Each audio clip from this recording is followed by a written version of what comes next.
Quoi, Xavier? Quoi? Merci de dire quoi. Ça fait plaisir.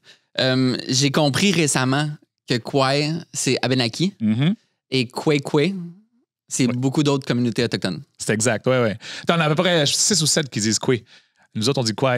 Pourquoi à un moment donné, ça s'est juste transformé? Là? Ben, c'est comme allô, hola, puis hello. Ouais, c'est ça, c'est juste organiquement, la langue évolue. Exact. Ta vie, en fait, merci à Bonjour Québec de commencer le podcast et la saison. Grandement apprécié. Ta vie a beaucoup changé dans les 2 dernières années. Oui. Énormément changé. Oui. Tu as été enseignant pendant 16 ans. Et pas comme 6 ans, 16 ans. C'est énorme. Je me suis rendu au top de l'échelle parce que ça prend 16 ans. Ouais. Puis c'est là que j'ai démissionné. Juste ça, c'est incroyable. T'es militant à Benaki. Tu joues au théâtre. Oui. Ces 3 choses-là, c'est un cocktail qui a fait en sorte que ça t'a amené à créer un TikTok. Oui. Un compte TikTok qui est devenu viral avec beaucoup d'abonnés parce que tu vulgarises les réalités autochtones. T'es chroniqueur à La Journée est encore jeune. T'es signé par Valide, on a la même agente. Oui. T'étais dans le Bye Bye 2023. Oui, ça c'est fou. T'as aussi fait des épisodes de Instinct paternel. Je trouve que tu rends, ta force, c'est évidemment avec tout ce bagage-là, tu rends l'apprentissage fun. Même ton contenu commandité, il est fun. Tu sais, je me souviens d'une collab avec IGA que tu parlais de la citrouille. Je suis comme, wow, je pensais jamais voir. Chronique, ça a citrouille, le fun. Non, mais littéralement, quelqu'un dans des allées d'IGA, puis que je prenne le temps d'écouter. Ouais. Tu sais, parce qu'on a un bullshit détecteur, je trouve, très élevé. Fait qu'il y a beaucoup de choses que t'es comme, c'est off, parce que c'est pas vrai. Mais le fait que je puisse en apprendre, c'est très beau à voir et inspirant comment, justement, tu merges les différentes facettes de ta personne qui sont ta personne. Et donc, c'est incroyable tout ça. Pour de vrai, je suis très content que John A. MacDonald n'a pas réussi ses politiques et que tu te retrouves devant nous aujourd'hui. Tiens, Johnny. Et que tu te retrouves devant toutes les vitrines qui te sont offertes, qui sont méritées. Merci. Tu viens de la communauté Odanak. Ouais. Est-ce que j'ai déjà entendu que la pêche à l'esturgeon, c'est quelque chose de gros dans la communauté?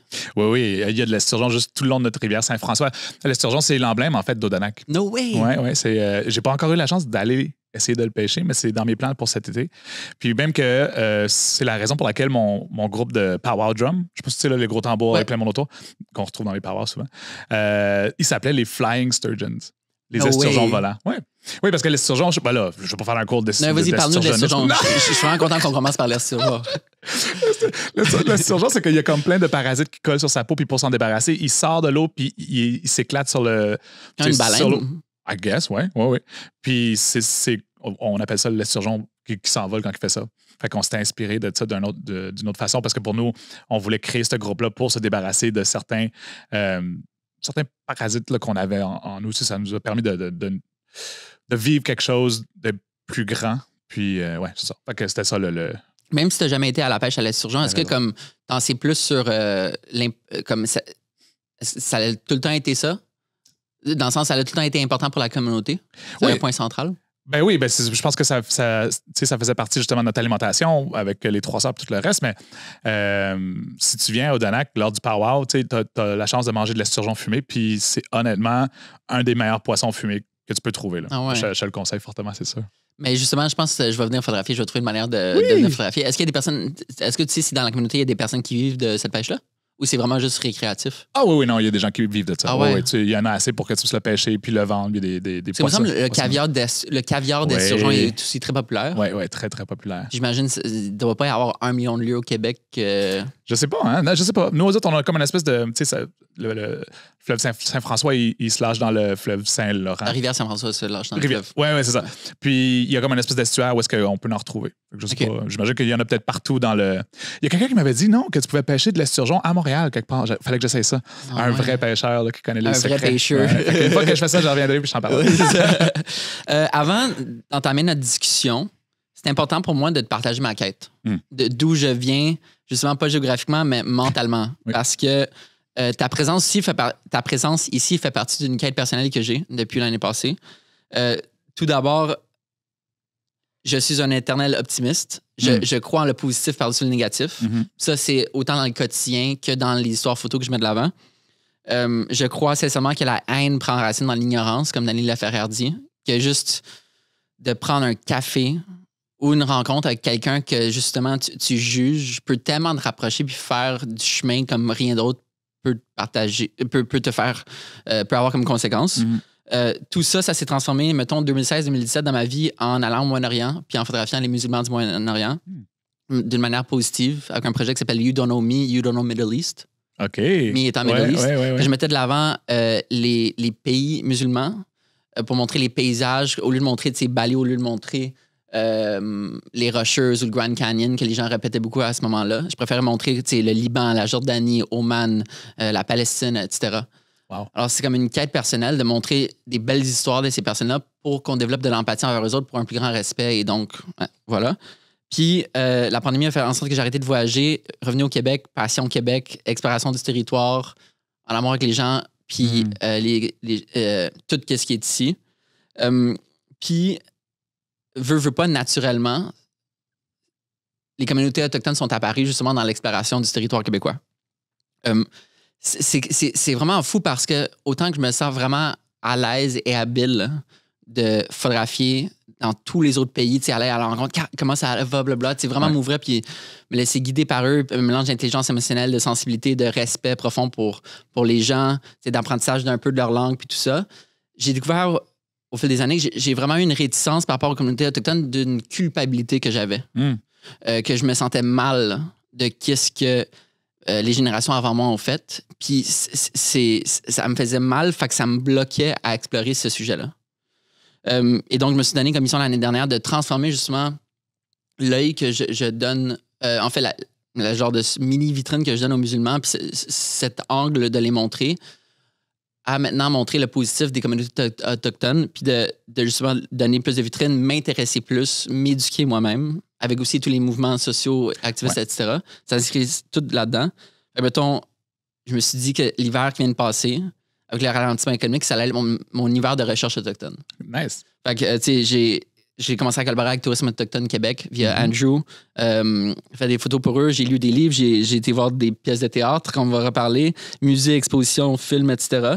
Puis t'inviter ici fait partie de ma quête. Cool. Pourquoi je suis vraiment content que tu sois ici? Parce que j'ai mon cœur ouvert. J'essaie de justement, pas de démystifier, mais untangle. Ouais. Les sentiments qui m'habitent parce que je crois qu'il faut que je surpasse ça pour justement que ça soit juste plein d'amour. Parce que j'ai plein d'amour, c'est juste difficile de transformer l'amour en quelque chose de concret sur le terrain via mon médium qui est la photographie. Donc, pour toutes ces raisons, je suis vraiment content de t'avoir ici. Ah, ben merci. Je savais pas que je faisais partie d'une quête. Je trouve ça cool. Merci. La première question qui m'est en tête pourrait, avant de rentrer dans d'autres sujets plus concrets, comment tu fais pour pas tout le temps te fâcher? Parce que t'es comme un vulgarisateur de réalité autochtone et d'enjeux. Puis comment tu fais pour justement garder le positif quand, si tu regardes les faits, ça peut être frustrant facilement? C'est une bonne question. Pour commencer, c'est quand même assez deep. Parce que je veux pas. J'ai la réponse que je vais donner d'une certaine façon, mais c'est. Je pense que c'est avec l'âge que c'est arrivé. J'étais très en colère avant. J'étais militant autochtone avant d'être quoi que ce soit d'autre. T'sais, même avant d'avoir peu importe les médias sociaux là, que j'ai, les médias sociaux que j'ai maintenant. J'étais militant autochtone dès I Don't Know More, puis avant ça. Puis, même dans ma militance pour les autres choses, comme par rapport au mouvement enseignant ou par rapport au mouvement étudiant de 2012, c'était très dans la colère. Puis ça, c'est correct, c'est justifié. Je suis encore down avec par rapport à tout ce que j'ai fait, ou s'il y en a d'autres qui sont encore dans ce sentiment-là. C'est juste que pour moi, j'ai trouvé ça très dur toujours avoir cette espèce de ressentiment-là, ce sentiment de colère puis de frustration. Puis je l'ai transformé, comme tu as dit, de façon plus positive à travers l'éducation que je fais maintenant que je faisais dans ma classe à l'école, puis ensuite que j'ai fait dans les médias sociaux. Fait que c'est ça a été un choix conscient. Puis je pense pas que j'étais prête à le faire quand j'étais plus jeune. J'avais besoin de vivre cette colère-là qui était légitime, puis de trouver le temps et l'espace mental pour la transformer en quelque chose de différent, qui est maintenant ce que je fais. L'éducation à travers mes plateformes. Alors, tu dirais comme une certaine maturité et gestion des émotions que peut-être dans la jeunesse, on a moins. Parce que je pense qu'on est d'accord pour dire que plus t'es jeune, moins t'as un contrôle sur tes émotions. Plus qu'on grandit, plus de thérapie, plus de, tout mène à... Mais la raison pourquoi j'étais réticent à donner cette réponse-là, c'est parce que je me souviens que quand j'étais jeune, quand j'avais 25, 26, il y a quelqu'un de 40 à peu près qui m'a dit, qui voyait que j'étais vraiment enflammé par rapport à un sujet. Puis il m'a dit, tu vas voir quand tu vas être plus vieux, là, tu vas t'assagir, puis tout ça. Puis là, j'étais tellement fru contre lui qu'il me dit ça. J'étais comme, non, je vais toujours être militant. Va chier. Puis maintenant, à 40 ans, la différence, c'est que moi, je dirais pas à un jeune, j'invaliderais pas ses sentiments, puis je l'encouragerais à faire ce qu'il veut, à militer comme il veut le faire. Puis que si jamais un jour il change, tant mieux pour lui. Moi, c'est ça qui est arrivé. Mais c'est pas parce que c'est lui qui l'autre dude il y a 15 ans qui me l'a dit. C'est arrivé organiquement. Puis aussi, moi aussi, je suis une personne fondamentalement positive. La raison pour laquelle j'étais fâché, c'est parce que je croyais au changement possible, puis j'étais fâché que ça n'arrive pas aussi vite que ça l'arrive. Fait que maintenant, par contre, je dois parfois réconcilier ça avec moi-même, puis réaliser que les choses vont pas aussi vite que je le veux, mais ils changent pareil. Fait que ça, c'est quelque chose qui mûrit dans mon J'imagine, Rad vient de sortir justement cette semaine, littéralement, une vidéo sur la fatigue des activistes environnementaux. En interviewant des leaders activistes que comme veux pas, il y a une fatigue d'être dans l'intensité comme ça. Comment j'imagine, vu que ta carrière d'activiste est tellement longue, comment t'as pallié à ces fatigues-là? Comment t'as retrouvé un souffle? Je pense qu'elle est longue puis elle est difficile aussi. Je veux dire, cette espèce de fatigue-là, elle existe parce qu'on est toujours dans l'opposition à quelque part. On finit jamais ou très rarement par gagner parce qu'on veut tellement des gros changements. Mais il faut que ces gens-là tirent le plus possible la corde ou la couvercle, appelle comme tu veux, de leur bord pour que des plus petits changements se fassent. Parce que s'il y avait personne qui forçait le monde à changer, ça n'arriverait pas. C'est ça qui vient dur. C'est toujours tirer. C'est toujours d'être en opposition puis de tout porter sur son dos puis de jamais voir ces changements arriver aussi vite qu'on le voudrait. Fait que pour moi, ça a été... Je pense que dans ma militance, j'ai eu... pas changé de cause, mais tu sais, comme j'avais plusieurs causes que je portais. Fait que si j'étais fatigué d'un bord, dans ma militance syndicale, ben là, je focusais un peu plus sur la militance autochtone. Puis sinon, la militance étudiante ou des affaires comme ça. Fait que je pense que c'était un peu ça, ma façon à moi de pallier. Mais maintenant que je milite à travers l'éducation, je ressens pas cette fatigue-là. Parce que je suis pas en opposition, je suis dans l'éducation. C'est une opposition indirecte. Dans la pédagogie. Ben, c'est ça, parce que je veux quand même les mêmes changements que je voulais il y a 10, 15, 20 ans. Mais je les apporte autrement. Puis, je pense que c'est ça. Ma voix, là, cet apport-là, c'est différent qui est important de cette façon. Est-ce que d'avoir vécu différentes vagues, justement, d'activisme, dirais-tu que t'es plus optimiste maintenant? T'es-tu comme dans une phase optimiste ou c'est la même chose de comme non-satisfaction tout le temps? Ou que tu trouves que les changements des dernières années, ça fait du bien puis qu'il faut continuer puis c'est une petite tape dans le dos? Je suis la même personne que j'étais il y a 15 ans. Je trouve que les choses ne changent pas assez vite. Fait que, tu sais, je veux que ça arrive plus vite parce qu'il y a des vies qui sont en jeu en bout de ligne. Je veux dire, se battre pour faire reconnaître le racisme systémique, pour moi, c'est un non-sens. Il y a des gens qui meurent parce qu'on refuse de le reconnaître. Fait que, tu sais, c'est encore très frustrant. Mais c'est ça. Je pense que... Je pense qu'il faut le... C'est quoi l'expression, manger l'éléphant à une bouchée à la fois? Là? Je pense qu'il faut que je le vois de même maintenant. Puis, tu sais, je vois le beau aussi dans tout ce que j'arrive à faire changer aussi. Même si c'est petit, tu sais. Je veux dire, par rapport à la langue, il y a beaucoup de choses que j'ai réussi à faire changer. Puis, c'est pas juste moi, là, c'est plein d'autres gens aussi, là, mais je vois des changements dans la société. Puis, c'est ça. Je pense que le moi d'il y a quelques années serait pas super content de voir que c'est si petit, ces changements-là. Mais le moi d'aujourd'hui, je fais comme... On avance quand même. On n'est pas en train de reculer. Parce qu'il y a plein d'autres causes qui sont en train de reculer. L'avortement aux États-Unis. C'est épeurant. Là. Ouais. Est-ce que tu préférerais avoir une vie que tu ferais pas ça, dans le sens où que toutes ces luttes sont gagnées? Oh mon Dieu, que toutes ces luttes... C'est quoi, on vit dans une utopie, genre? Parce qu'on s'entend que les luttes que tu fais présentement... Oui, c'est sûr que... sont des acquis dans 200 ans. Ben, je l'espère. Oui, oui. À une vision optimiste. Oui. Le réchauffement climatique va avoir été réglé aussi. Oui, bien sûr. Oh oui. Ah oui. Donne-moi une petite vie rangée où est-ce que, genre, j'ai pas à me battre pour que les miens survivent. Oui, c'est ça que je préfère à ça. Comment as-tu su, au fil des années, mieux gérer justement les up and down de toutes ces émotions d'activisme? C'était dur.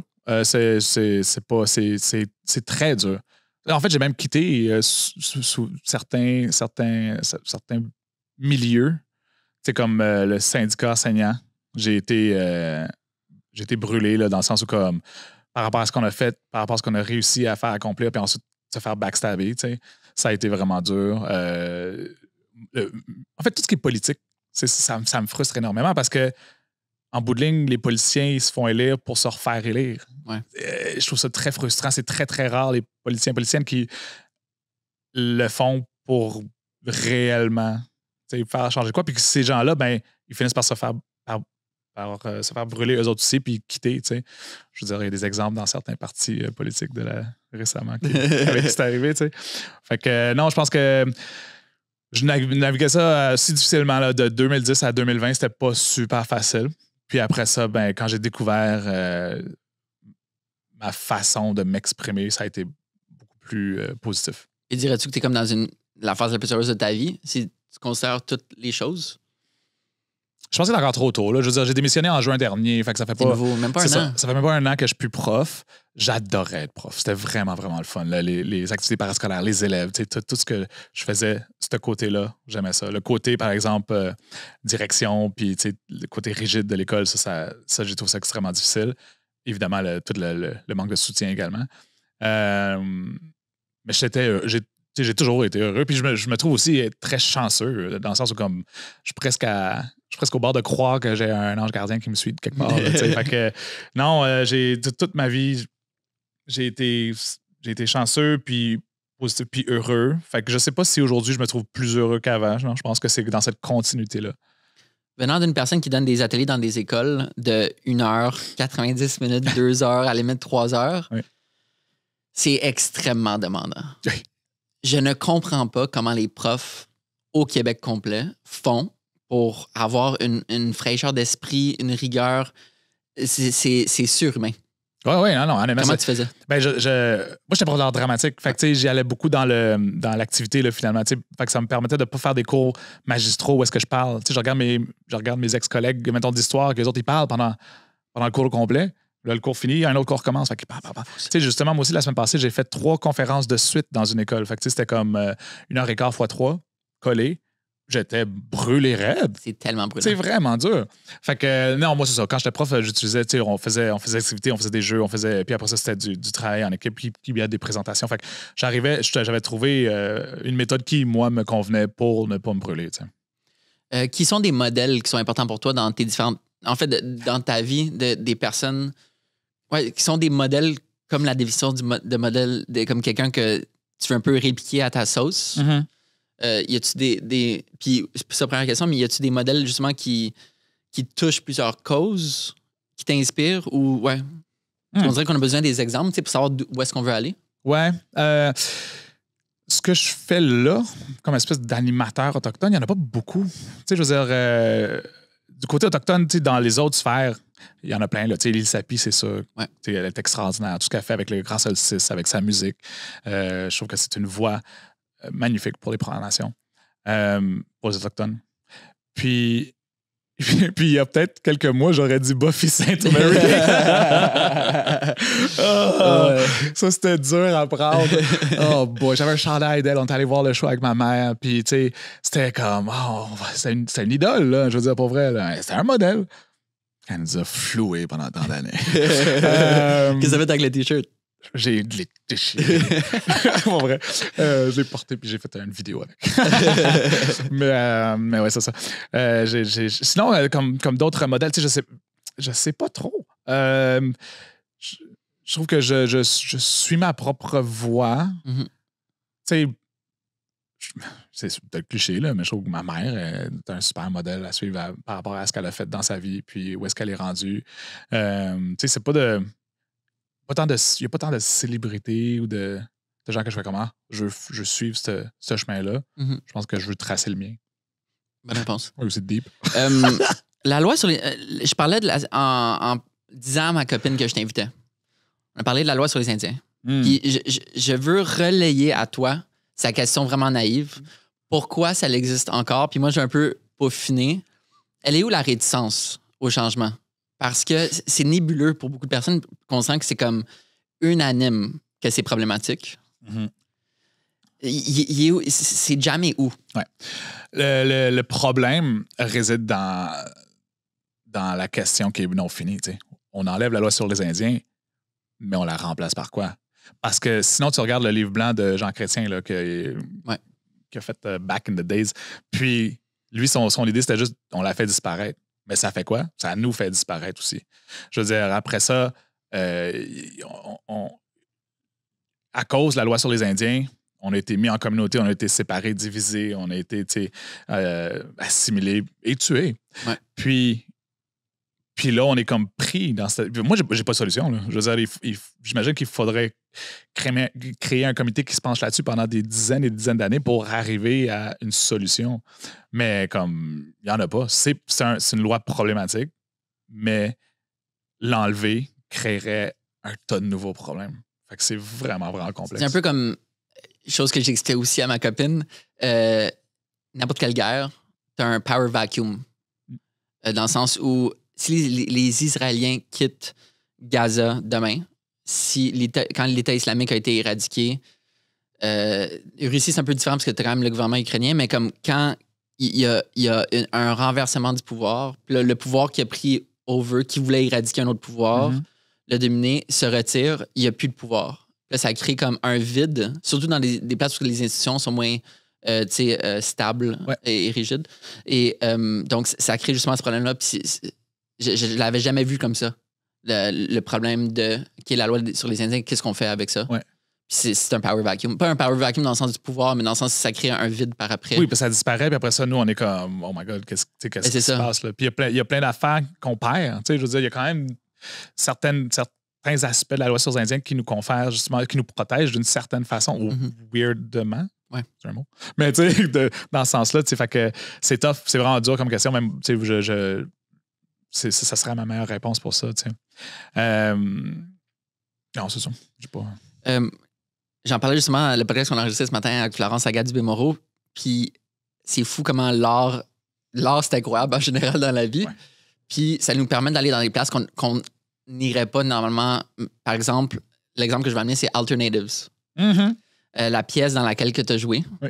Une pièce bilingue, c'est-à-dire des fois vous la faites en français, des fois vous la faites en anglais, qui a fait une tournée dans le Canada. Ouais. Moi, j'ai vu au Centaur Theatre avec ma copine, justement.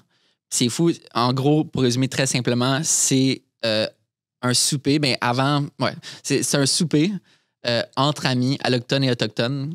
Puis ça met en évidence justement les tabous, des conversations qu'on aurait peur justement d'avoir. Pas peur d'avoir dans le sens de l'amener, mais dans la confrontation, comme ça serait très délicat de le faire. Puis je trouve le faire au théâtre, dans ce contexte-là, qu'on est juste réceptif aux mots qui sont écrits. Puis c'est un peu comme lire un livre. T'sais, ça m'a pris des années à réaliser que lire un livre, t'es juste réceptif.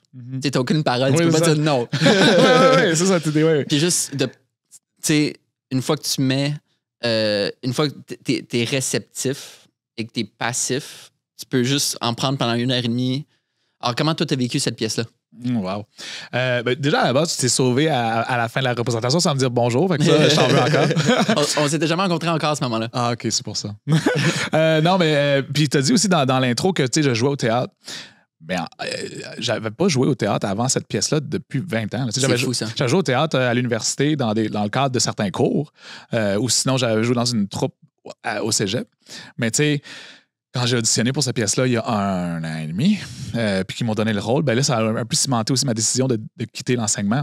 Puis là, j'étais arrivé là-bas, puis j'ai fait de mon mieux. J'étais vraiment bien entouré. J'ai joué avec du monde extraordinaire, tu sais. Nathalie Thanos, ou sinon, j'ai joué dans la version francophone avec Violette Chauveau, fait que, puis tout le reste de la crew. Mais quand avec Menantagouane, les productions Menantagouane, ceux qui montent le show, quand on finissait le show, on partage le thé tout le temps avec les spectateurs qui veulent rester. puis il y a des discussions qui se font après chaque show, puis c'est super le fun. Le monde nous pose des questions, puis le nombre de fois que j'ai entendu dire il va falloir qu'on décante ça, ou on a plein de nouvelles questions, ou des mêmes qui revenaient nous voir par la suite et disaient on en a parlé pendant toute la soirée puis toute la semaine de ce show-là. C'est vraiment le fun parce que ça suscite la discussion. Puis d'avoir l'opportunité de jouer une pièce écrite par Drew Hayden Taylor, qui est un dramaturge, auteur extraordinaire, autochtone, anglophone. C'était je ne veux pas dire un rêve, mais je me pinçais d'avoir la chance de jouer cette pièce-là, de jouer au théâtre et de jouer au Centaure aussi, qui est une institution. C'est un beau théâtre. Oui, au Québec. Fait que je pense que c'est le plus vieux théâtre du Québec. Ah ouais? Je pense même anglophone. De la façade, je le crois. Ouais. Juste à checker les colonnes. Les colonnes immenses de même. Moi, ils sont dans mon livre. Mon livre Saison de Montréal, ouais. J'ai pris ces colonnes-là aux 4 saisons pour voir l'influence des saisons sur les colonnes. Wow! Ouais. Ça doit être beau, ça. Je regarderai ça tantôt. Ouais. Fait que non, c'est ça. C'est vraiment, vraiment fou.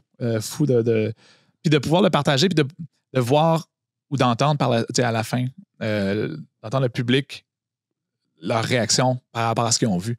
On a eu beaucoup de gens, justement, des allochtones, des non-autochtones, qui étaient choqués, mais qui, comme ça les a fait vivre de quoi.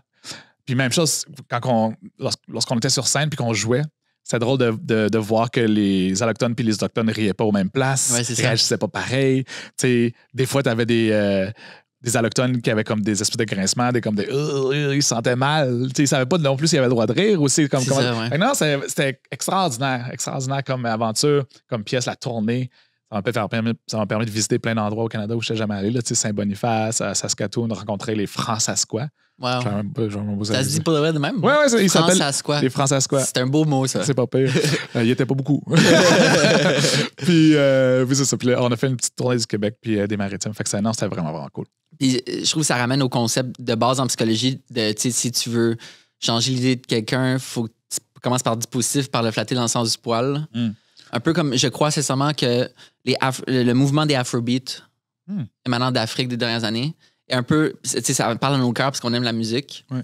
Ça va nous faire plus réceptifs à tout le reste qui va sortir. T'sais. Ça fait de sens. Puis je trouve une pièce de théâtre justement comme ça, c'est de jouer justement sur la fine ligne entre est-ce que tu peux rire, est-ce que tu peux pas rire? Ouais. Comment différait la réception entre le public francophone et anglophone? C'est ça. Francophone et anglophone. Ouais. Ça, c'était drôle aussi parce que je pense qu'on était justement à Saskatoon quand quelqu'un du public nous a dit ça paraît que c'est une pièce qui vient du Québec parce que de la nudité. Ah là! Ça a l'air que les anglophones sont plus prudes que les francophones, que les Québécois. Fait que ça, c'était drôle de voir. Mais sinon, le reste, c'était juste ça la différence. C'était vraiment plus par rapport à cette nudité-là qu'il y avait dans la pièce. Mais sinon, le sentiment était le même. Quoique, dans le Canada anglais, plus Winnipeg puis Saskatoon, sont un peu en avance par rapport aux réalités autochtones que le Québec. Est-ce que c'est parce qu'ils sont plus nombreux?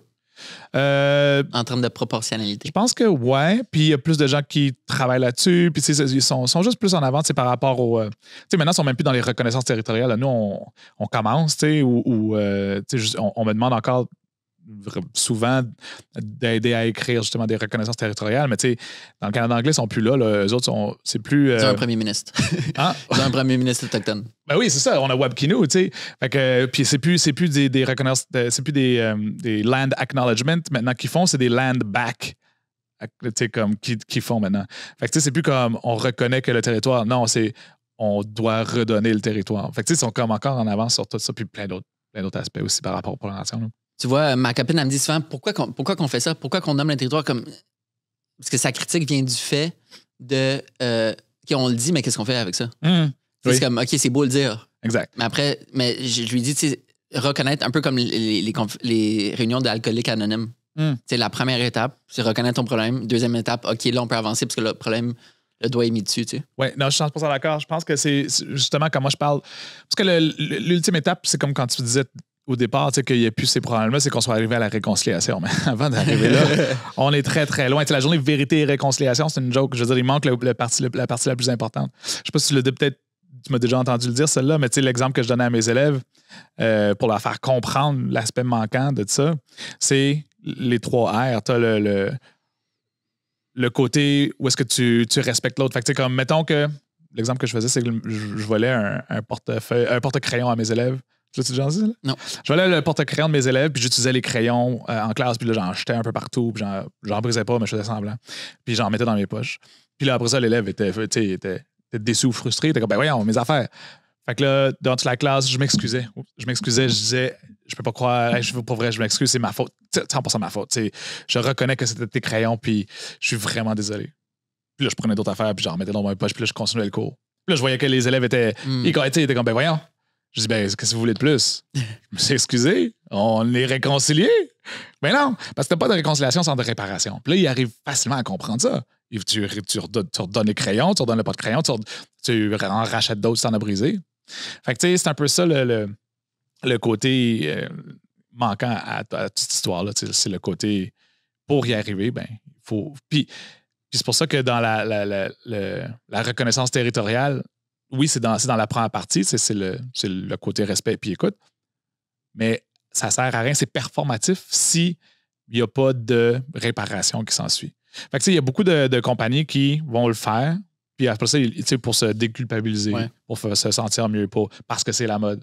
Mais moi, quand une compagnie m'approche pour travailler là-dessus, je m'assure qu'ils mettent en place d'autres éléments pour pas que ce soit la seule affaire qu'ils font. Ouais. Mais ça me surprend vraiment que tu dises que justement les provinces centrales sont plus avancées là-dessus. Parce que dans ma tête, on dirait, j'imagine juste la carte électorale bleu-rouge. Ouais. Mais tant mieux. Mm-hmm. La raison pourquoi c'est bleu, c'est conservateur là, au centre, c'est parce que c'est pas les villes. Oui, c'est les régions. Fait qu'après ça, les villes. Là. Moi, je suis allé au Texas, c'est bizarrement l'État que j'ai été le plus souvent aux États-Unis parce que j'ai de la famille là-bas. Puis je suis allé 2 fois dans la dernière année, puis j'ai appris que toutes les villes, les grosses villes texanes sont démocrates. Ah, my God. Tu penses, même dans un État hyper républicain avec le pétrole, même les villes sont démocrates. Mais non, c'est pas si loin de la réalité au Québec aussi. Là. Mais mondialement, les villes sont généralement plus éduquées, plus libérales. Maintenant, tu es sur le conseil d'administration de l'UDA. Oui. Parlons-en. Comment c'est arrivé? C'est quoi les implications? J'ai demandé, je pense que je suis la personne la plus... à qui ça a pris le moins de temps pour devenir membre et monter sur le CA. Je suis devenu membre en février, puis j'étais sur le CA en mars. Wow. En fait, je suis devenu membre pour pouvoir être sur le CA. Ah ouais? Parce qu'en fait... Attends, pause. Excuse. Je veux juste dire l'UDA, clarifions, l'Union des artistes. L'Union des artistes. C'est un peu comme un genre de regroupement / syndicat des comédiens et comédiennes du Québec. Mm-hmm. Mettons, moi, étant photographe de plateau, moi, c'est l'ACTIS, l'Association québécoise des techniciens de l'image et du son. T'en as d'autres. Et donc, l'UDA, c'est ça, c'est eux qui représentent les comédiens. Voilà. Comédiens, puis plein d'autres acteurs aussi. T'en as par rapport au doublage, t'en as par rapport, je pense, à la tout ce qui est performance. Oui, c'est ça, tout ce qui est performance. Ouais. Je veux pas dire des niaiseries. Je suis quand même tout nouveau dans mon rôle de ça. Mais c'est parce que récemment, justement, dans l'optique de réparation, ils ont réservé un siège sur le CA aux membres des Premières Nations métis ou Inuits. Donc, ce siège-là était vacant parce que la personne qui était là a démissionné pour des raisons personnelles. Puis, il y avait de la difficulté à trouver quelqu'un. Il n'y a pas beaucoup de performateurs autochtones qui veulent s'impliquer dans ce genre de syndicat-là. Moi, avec mon passé syndicaliste, j'étais comme, oh my God, je ne sais pas si j'ai envie de me relancer dans le monde syndical parce que ça m'a vraiment fait mal quand j'étais à la FAE puis à l'Alliance des professeurs. Mais je me suis dit, c'est pas la même chose. Parce que ceux qui sont sur le CA de l'UDA, c'est aussi des comédiens, des acteurs qui veulent continuer à travailler. Je vais faire lancer un peu de shade, là, mais tu sais, ceux qui sont élus, en tout cas, souvent dans le monde enseignant, ben ça leur tente plus trop de retourner enseigner. Ils aiment leur job parce qu'en plus, ils ont une bonification de salaire. Tu sais, fait que quand tu es payé plus cher puis tu n'es plus dans la classe, j'en connais beaucoup qui ont viré leur veste de bord très vite une fois qu'ils ont été élus. Ouais. Donc, je me suis dit que dans le syndicat de l'UDA, ça doit pas être comme ça. Puis j'ai eu ma première réunion, c'était vraiment chouette. J'ai bien aimé ça. Comment ça se passe, mettons, concrètement? Ah ben là, ça dépend. Là, c'est une réunion où est-ce qu'on arrive le matin. On a un ordre du jour. Il y a comme une espèce de conseil plus petit qui, eux autres, se rencontrent presque à chaque semaine, puis ils prennent certaines décisions, plus mineures, des décisions mineures. Oui, mais qui demandent, comme qui ont un aspect dans le temps. Fait que là, ensuite, ils les font approuver par nous. Puis après ça, on parle de chacun des sujets qui sont à l'ordre du jour. Moi, j'aime ça. Je trouve ça le fun comme structure. D'un point de vue d'un syndicaliste. En fait, je vois plusieurs anciens syndicalistes. C'est quoi des changements concrets que tu aimerais amener? Bien, c'est ça l'affaire. Moi, je pensais en allant là-bas que c'est ça que j'allais faire, mais c'est pas ça. Mon rôle, c'est vraiment de représenter ce que les membres veulent. Fait qu'en bout de ligne, moi, j'apporte rien. Au départ, j'étais comme révolutionner une plus grande représentativité autochtone, travailler pour. Mais en bout de ligne, c'est pas ça mon rôle de membre du CA, c'est vraiment de représenter les membres. Fait que après ça, les membres, s'ils veulent apporter de quoi, je vais aider à ce que ça arrive, j'imagine. Mais sinon, ou peut-être en tant que membre, si je me. Parce que j'ai le droit aussi d'avoir ma voix de membre, là, étant membre. J'imagine que je pourrais apporter de quoi. Mais pour l'instant, je suis en train encore de me tremper les pieds dans l'eau pour apprendre comment. Parce que c'est une grosse structure. Là. Ouais. C'est assez complexe. Et c'est ça. Vous êtes combien dans le CA? 21. OK. Fait que c'est beaucoup de monde. Ouais. Parce que c'est ça, c'est tous les secteurs différents. Puis après ça, t'as la présidente, puis le trésorier, puis tout ce monde-là aussi. Fait que sinon, c'est une grosse gang. Mais il était super fin. Moi, quand je suis arrivé, il était bien content que la voix des Autochtones sur le membre sur le CA soit présent. Là. Il y a quelqu'un. Là. Est-ce que tu veux plus jouer dans le futur? Comme ça occupe une grande partie de ta vie? Oui. Oui. J'ai adoré mon expérience théâtre. J'étais terrifié. Oh mon Dieu. La générale au Centaure, j'ai oublié mon texte. Oh my God, je suis sorti en pleurs. C'est l'enfer. Ah ouais? Mais j'ai réussi à finir le show pareil, là, mais j'ai skippé un gros bout. Puis c'était Fait que tu sais, imagine ça, je n'avais jamais joué. J'avais pas joué depuis 20 ans. Je foire la générale. Mais on dit mauvais général, bon show, puis c'est ça qui est arrivé. Tout le reste, ça s'est bien passé. Fait que touche du bois, ça continue de même. Mais ça m'a donné comme un peu la piqûre. J'ai envie de rejouer au théâtre, mais aussi à la télé, puis au cinéma. Fait que ça, je suis en train de placer des pions. Je travaille avec différentes compagnies de boîtes de prod pour que ça l'arrive. Mais à la base, moi, ma force aussi, c'est l'animation. Je veux dire, même quand vraiment bon. Merci. Non, mais dans le sens où tu t'exprimes tellement bien, c'est invitant. Écoutez. Merci. Mais oui, c'est ça. Même quand j'étais prof, j'étais animateur pendant l'été ou des fois pendant les fins de semaine. J'ai travaillé pendant tellement longtemps au Centre Bell comme animateur de foule. Oui, j'ai même eu ma propre compagnie d'animation. Un peu de staffing animateur. Là. Puis, on a eu pendant un été plus de 50 employés. C'est une grosse affaire. Ben, si j'avais eu la fibre entrepreneuriale, sûrement j'aurais poursuivi ça. Mais j'étais déjà prof, fait que je savais que c'était ça que je voulais faire. L'autre, c'était juste un side gig qui a comme explosé un été, puis après ça, on a mis moins d'efforts là-dedans. Mais tu sais, c'est ça, j'anime des foules, j'anime des festivals, j'anime une sorte d'affaires, puis là, j'ai ma propre émission TV que je vais animer, quand on commence à tourner la semaine prochaine. Est-ce que tu as le droit de dire c'est quoi? Je pense que oui, ça va sortir quand, ça? Juillet. Juillet ou septembre. Ils vont sûrement l'annoncer. L'affaire, c'est qu'on tourne là, puis je pense que les premiers épisodes vont sortir début 2025. Mais je pense que je peux le dire de toute façon, au pire, ils me taperont ses doigts. Mais c'est l'émission Savoir légendaire, saison 2. C'est cool, ça. C'est vraiment cool. C'est cool, ta parenthèse, parce que justement, dans ma quête, j'ai fait un peu d'exploration sur les territoires sur la Côte-Nord. Mm-hmm.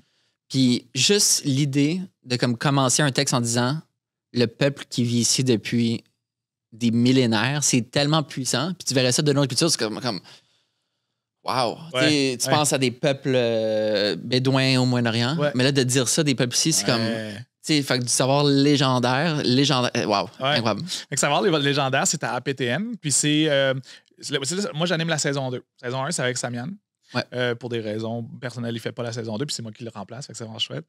Puis en fait, on va dans des communautés autochtones au Canada. Et j'ai au Canada parce qu'on va aller à Saint-Boniface, mais tout le reste au Québec. Là. Mm-hmm. Puis, on rencontre des jeunes de la communauté, on leur conte une légende qui est animée, puis après ça, on fait une activité avec eux. Tout ça dans 10 minutes. Puis chaque épisode a 2 épisodes de 10 minutes à l'intérieur de ça. Fait que c'est super le fun. Il y a 18 épisodes pour la saison 2. Puis, tu sais, c'est comme ma première expérience d'animation à la télé. Tu sais, je suis quand même relativement souvent à la télé pour plein d'autres raisons. Là, on va se le dire, bonsoir, des affaires de même. Mais je suis toujours comme un chroniqueur. Fait que j'ai jamais eu. Là, j'ai la chance d'être l'animateur. Tu sais, c'est comme mon show. Fait que, je trippe bien raide. Puis, mon but, tu sais, dans une espèce d'optique de plan quinquennal, c'est d'avoir mon propre talk show. Let's go! J'aimerais ça. Ça serait fou. Ouais, j'aimerais vraiment ça. Tu sais, moi, je suis un grand fan de Marc Labrèche puis de tout ce qu'il a fait. Fait que tous ces genres de talk shows-là, un peu à l'absurde, ça m'allume. Fait que, en tout cas, on va voir si dans 5 ans, ça va arriver. Fait que ton propre talk show. J'aimerais ça. Ouais. J'étais dans un chalet avec des amis, puis c'est fou comment Marc Labrèche, comme il a fait un talk show, on dirait, sur chaque channel, comme 100% liberté créative. Ouais. Puis il est devenu qui qu'il est, tu sais. Non, mais tu sais, je sais même pas de c'était quoi ses premiers trucs. Tu sais, moi, c'est évidemment La fin du monde à 7 heures, Le cœur à ses raisons, tu sais, tout ça. Avant, je me demande c'est quoi qu'il a fait avant. C'est pour avoir le droit de faire ce qu'il voulait à ce point-là. Tu sais. Mm-hmm. Ah non, c'est ça. Ah, ben, modèle. Voilà, Marc Labrèche. Oh là! Oh là. Le Marc Labrèche autochtone. Ouais, c'est ça. Ça serait bon, ça. Ah oui, ça va être le nom de mon show. Ouais, c'est bon. Qu'est-ce que tu amènerais différent en talk show, selon toi, comme dans le sens où, concrètement? Ah, ben là, j'y avais jamais réfléchi, là, mais je pense que ce serait ma perspective autochtone par rapport à plein de sujets. Les angles morts de plein de sujets. Puis, je saupoudrais de l'humour absurde à l'intérieur de tout ça. Pour rendre ça. Parce que les places où j'ai le plus de fun quand je parle de sujets autochtones, c'est La journée est encore jeune. Ouais. L'émission de radio. Puis, parce que là-bas, je parle des mêmes sujets dont je parle sur toutes mes autres plateformes, mais avec un angle humoristique. C'est fun. C'est vraiment différent. Puis, honnêtement, la réception est incroyable. Les gens m'arrêtent dans la rue pour me dire qu'ils m'écoutent à la journée, puis ils adorent ma façon, mon approche de ces sujets-là. Je trouve que ça... Ben c'est comme tu as dit, c'est une porte d'entrée, puis c'est plus facile de toucher les gens à travers cette façon-là de faire, je pense. Là. Toutes les façons sont bonnes, mais comme en tout cas, celle-là, je vois qu'elle fonctionne énormément, fait que j'aimerais ça l'explorer, je pense. J'ai un ami qui m'a demandé justement mon ami Sam, qui était à la saison 6 de ce podcast, puis j'ai mentionné ton nom, puis comment, je sais pas, puis comme, attends, c'est-tu le gars de La journée est encore jeune? Puis il écoute ça comme religieusement. Les gens qui écoutent ça, ils écoutent ça religieusement. Je savais pas dans quoi je m'embarquais. Puis tu sais, shout-out quand même à la gang qui m'ont... Eux autres, ça va faire 2 ans là, que j'étais avec eux. Comment ça s'est passé, by the way, le début? Je sais donc pas. Je pense que c'était... c'est ça. Quand j'étais encore prof, puis j'étais au début de mon TikTok qui commençait à fonctionner. J'étais à 20-25 000 abonnés. J'avais été invité à Bonsoir comme chroniqueur, juste pour parler de quelque chose. Je sais pas quoi. Puis, tu sais, c'était en Zoom, là, c'était même pas sur le plateau. Là. Puis j'ai fait bonne impression. Je sais pas trop, là, j'ai fait des jokes. Parce que je savais pas c'était qui Jean-Philippe Wautier. Fait que, tu sais, je me suis trompé, puis je croyais que c'était Diaz. Ah, ça, c'est drôle. Le décor, me semble, n'est pas tant différent. Pour moi, un talk show francophone, c'est orange. Il y a du orange puis il y a du vert. Je sais pas. Moi, je suis tellement... Tu sais, comme j'écoute pas ça pantoute. Wow. Fait en live, c'est ça, je l'ai confondu pour Sébastien Diaz. Puis la prod a tellement trouvé ça drôle. Parce que, tu sais, Jean-Philippe Wautier, c'est un peu ça, tu sais, je suis connu, c'est un peu ça, tu sais, comme... Fait que là, c'était... En tout cas, ça l'a ramené un peu dans son... un peu plus humble. Fait que, tu sais, c'était drôle. Par la suite, ils m'ont contacté et ils m'ont dit hey, on a bien aimé ça. T'es intéressé à faire une chronique à La journée est encore jeune, l'émission de radio. Je dis ben oui, pourquoi pas. Je suis arrivé là-bas, première chronique en septembre, octobre, puis j'ai parlé, je pense, de la journée Vérité-Réconciliation. Ça a vraiment... Ça, c'est la première? Oui, la première chronique puis je parlais de ça. Évidemment, Jean-Philippe qui dit la journée Vérité, Conséquence, Réconciliation. Fait que, on a fait des jokes là-dessus. Mais ça a vraiment, vraiment bien pogné. L'espèce de poutine fonctionnait. On avait une belle chimie, tout le monde qui était là. Puis ils ont continué à m'inviter à chaque 2-3 semaines, peut-être une fois au mois. Maintenant, je suis rendu aux 2 semaines. Si je suis dispo, je vais aux 2 semaines. C'est ce qui est le fun. Mais c'est vraiment eux qui m'ont donné un peu cette visibilité-là dans les médias plus traditionnels. Parce que quand j'ai commencé à faire Bonsoir, là, j'ai commencé à être invité à, on va se le dire un peu plus, tu sais, puis j'ai été invité à telle affaire, puis honnêtement, c'est là que j'ai réalisé aussi que c'est tout le même monde. Là. Mais c'est ça, c'est. Oh mon Dieu, c'est comme une genre de. Je vais pas dire clic, là, mais tu sais, c'est comme vraiment. Souvent, c'est les mêmes faces. Aux émissions télé, aux émissions radio. Puis, quand tu rentres dans la gang, ben, t'es invité plus souvent. Fait que ils m'ont donné cette chance-là qui m'a aussi. C'est ça, qui m'a permis d'être plus présent dans les médias traditionnels, qui m'a permis de quitter ma job aussi à un moment donné. Fait que là, non, c'est ça, j'ai toujours du fun quand je vais là-bas parce que la façon d'en parler, c'est cool. Ouais. C'est fou, j'ai justement réalisé l'an passé que t'es une personnalité publique quand les médias parlent de toi. Oui. C'est la définition, pas première du dictionnaire, mais tu sais, littéralement, ça va un peu dans ces lignes-là de. Je pense que c'est ça, tu sais, je suis encore niché, là, dans le sens où, tu sais, je pense pas que je suis. Moi, je me considère pas connu, mais force est de constater que, tu sais, c'est ça, je me fais remarquer de plus en plus quand je vais dehors ou ailleurs. Ouais. Fait que, tu sais, il y a peut-être quelque chose qui est en train de se passer, mais, tu sais, j'essaie de rester le plus terre à terre possible, le plus, tu sais, je veux dire, je suis juste un dude qui. Puis, tu sais, je parle pas au nom des Autochtones, tu sais, je parle à mon nom, puis j'essaie de juste. Comme dit, démystifier, démontrer les réalités, enseigner par rapport à ce que je connais. Puis moi, j'apprends aussi à travers tout ça. Parce que je reconnecte aussi. Là. Ouais. Moi, je veux dire, j'étais très, très loin de mes traditions et de ma culture jusqu'à la fin vingtaine. Tu sais. Fait que c'est pour moi aussi une façon pour moi de redéfinir puis redécouvrir qui je suis à travers l'éducation que je fais. Tu sais. Parlons de ta reconnexion. Ouais. Comme tu viens de dire, tu as seulement récemment, mettons, tout en perspective, reconnecté avec ta culture. Mm-hmm. J'ai l'impression que la connexion à sa propre culture passe par son territoire. Oui. Conscient que tu habites à Montréal, comment tu vis un peu, pas ce paradoxe, parce que clairement, il y avait des Autochtones ici, mais comment tu vis ça par rapport à l'aspect territorial? Ben moi, tu vois, je vais revenir sur le territoire, mais moi, tu vois, ma reconnexion n'est pas passée par le territoire, elle est passée par la langue. Si tu me permets de faire cette parenthèse, la langue abénaki, c'était considéré disparu au début des années 2000. Là, j'étais allé sur Wikipédia, puis c'était écrit extinct. Là, il restait une aînée qui le parlait. Puis on s'entend que les aînés, on ne sait jamais combien de temps il reste. C'est ça. Fait que, c'est périssable. C'est ça, la langue était comme très, très en péril. Elle a pris quelqu'un sur son aile, puis il a appris la langue, puis il a commencé à nous donner des cours de langue abénakise. C'est une personne. C'est une personne-là. Wow. Puis la raison pourquoi je suis pas très spécifique, c'est parce que c'est un blanc. Fait que c'est un blanc qui a sauvé notre langue d'une certaine façon. Puis, tu sais, quand les cours de langue sont arrivés à Montréal pour la première fois, il y avait l'organisme Native Montreal qui donnait des cours de langue abénakise. Ma mère, moi puis mon frère, on a vu ça passer. On s'est dit, on va aller voir. C'est intéressant. Fait qu'on est allé prendre des cours de langue. Puis quand j'ai commencé les cours de langue, c'est là que j'ai réalisé qu'il me manquait de quoi. Là. Oh mon Dieu, je ne connaissais rien. Je ne savais pas qui j'étais. J'ai manqué énormément d'informations pour pouvoir, comme j'ai dit, me définir. En tant qu'abénaki, ça veut dire quoi être abénaki? Puis cette espèce de... Cette bougie d'allumage-là m'a lancé sur plein d'autres affaires. C'est là que j'ai commencé à m'investir plus aussi dans ma communauté. C'est là que rentre le territoire. J'ai commencé à pas y aller plus souvent, parce que j'y allais quand même assez souvent. Là. Ma grand-mère est là, toute ma famille est là. Mais j'ai commencé à animer le power de ma communauté. C'est là que j'ai cofondé, aidé à partir le groupe Flying Sturgeons.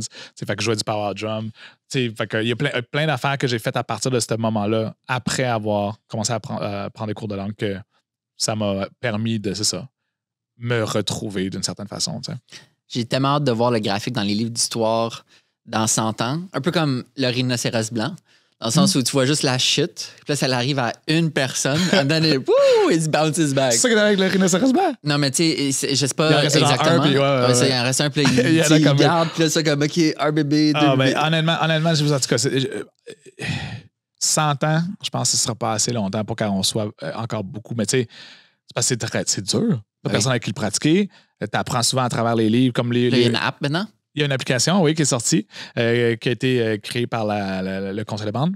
Très cool, ça, by the way. Ouais. Très beau projet. Oui, ben c'est justement, oui, ça l'aide. Moi puis mon frère, on avait utilisé l'application Memrise pour se faire des cours maison, mais c'est plus le fun quand il y a une application parce que spécifiquement faite pour ça, parce que tu peux entendre les mots. Parce que dans notre langue, il y a des 8, il y a des sons qui ne sonnent pas comme ils sont écrits. C'est le CH qui prononce tss, fait que tu le sais pas. C'est quoi les 8 exactement? C'est le 8, ça prononce an. Fait que pour dire oui, tu vas dire, ça s'écrit 8H8 qui va se prononcer an. Et pourquoi l'addition? Parce Comment il y a une latinisation de l'écriture? Ouais, ben ça c'est arrivé quand parce que nous, c'était dans la langue à l'oral. Il n'y avait rien d'écrit pour nous. Fait que quand ils sont arrivés, il y avait un son qui n'était pas capable de reproduire. Le mélange entre le AN et le ON, un genre de A. Fait qu'il ne savait pas comment l'écrire. Fait qu'il faisait un genre. Il l'écrivait avec un O puis un U par-dessus. C'était comme une lettre qui existait dans leurs affaires.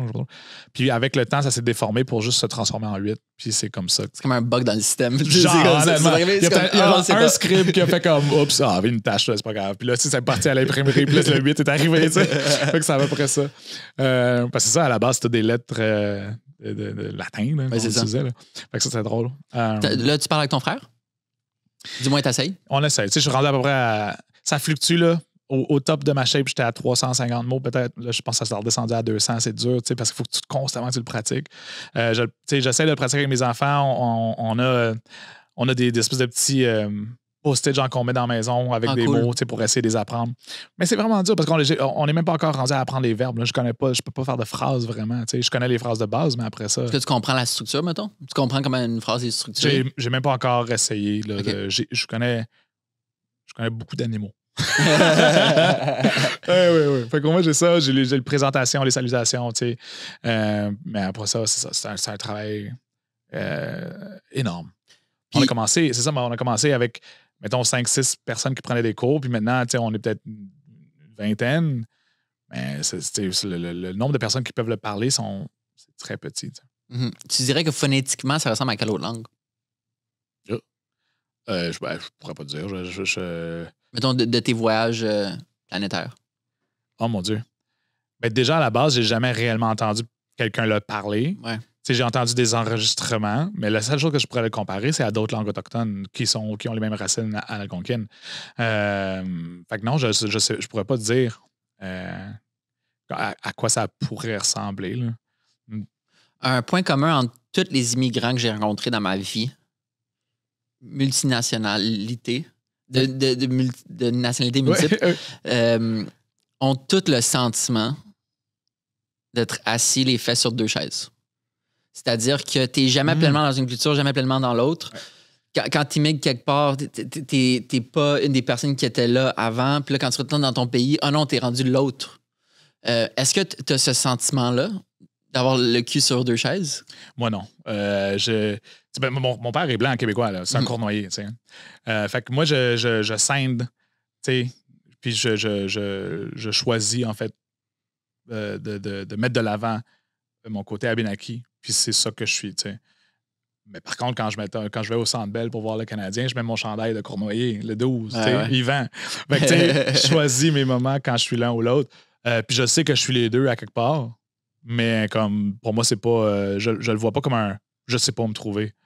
Non, je me définis comme Abénaki. Est-ce qu'à date, tu as ressenti de la réticence de certaines personnes dans les communautés autochtones de la manière que tu fais ton activisme ou de. Je suis très chanceux. Je connais beaucoup de créateurs de contenu autochtones qui sont peut-être justement des gens qui reconnectent des gens en ville, des autochtones qui n'ont pas le look stéréotypé autochtone. C'est un peu comme moi aussi, là, j'ai l'air blanc. Là. Si tu ne savais pas que je suis autochtone, je pense pas que tu le saurais. Ben, à part évidemment, parce que là, avec mes cheveux longs, mes boucles d'oreilles, peut-être. Là. Mais tu sais, mettons que j'ai pas ça, j'ai pas la face stéréotypée. Puis tu sais, il y a beaucoup d'autres créateurs de contenu qui se font faire de la violence latérale, des fois. C'est quoi ça? C'est comme quand d'autres autochtones vont s'en prendre à d'autres autochtones. OK. Comment tu dis ça? La violence latérale. OK. Violence latérale. Ouais. Fait que tu sais, c'est comme.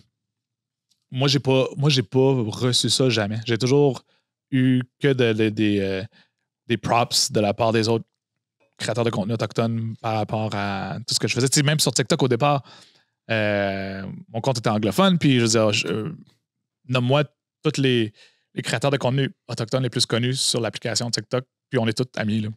On se suit tous mutuellement parce qu'on est tous arrivés en même temps, puis on se soutenait tous dans ce qu'on faisait. Fait que, tu sais, je pense que encore une fois, j'ai juste été chanceux.